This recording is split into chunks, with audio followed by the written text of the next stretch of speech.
My dear friends, boys and girls, ladies and gentlemen, இன்னைக்கு morning Da Vinci Mona Lisa ஓவியத்தை வரைஞ்சவர். அவரை பற்றி இப்படி புக்கை படிச்சுக்கிட்டே இருந்தேன். என்ன சொல்லியிருக்காரு அப்படின்ட்டு முதல்ல எதையுமே ஒரு க்யூரியஸாக பார்க்குறப்ப பியூட்டிஃபுல்லாக இருக்கும். ஒரு பிளான்ட்டாக இருக்கலாம், ஹியூமன் பீயிங் பிஹேவியராக இருக்கலாம், எல்லாமே க்யூரியஸ். ஸ்டார்ஸாக இருக்கலாம், மூனாக இருக்கலாம். Be curious whatever you see, இன்ட்ரெஸ்டிங்காக இருக்கும். அடுத்தபடியாக பார்த்தீங்கன்னா யூஸ்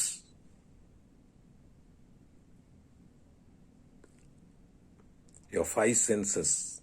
எல்லாத்துக்கும் 5 சென்சஸை யூஸ் பண்ணுங்க அப்படின்னு சொல்லித்தராரு.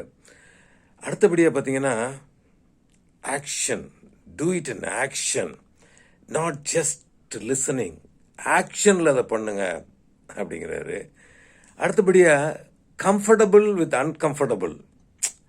புதுசாக எதையும் பண்ணலாமா, அந்த ஒரே ரூட்டில் போயிட்டுருக்கோம் அப்படிங்கிறது போல் கொஞ்சம் டிவியேட் பண்ணி பாருங்கள். அப்படி ஹேபிச்சுவேஷனுக்குள்ளே மாட்டிக்காமல் பி வித் அன்கம்ஃபர்டபுள்.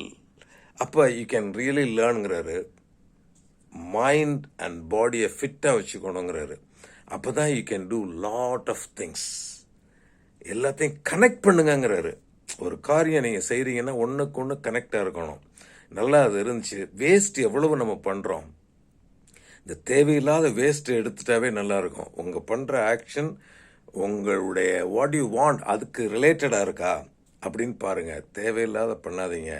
இதுதான் டவின்சி சொல்கிறாரு. ரொம்ப இம்ப்ரெசிவாக இருந்துச்சு. ஏர்லி மார்னிங் உங்கள்கிட்ட ஷேர் பண்ணிக்கிறேன். ரொம்ப ரொம்ப நன்றி. தேங்க்யூ.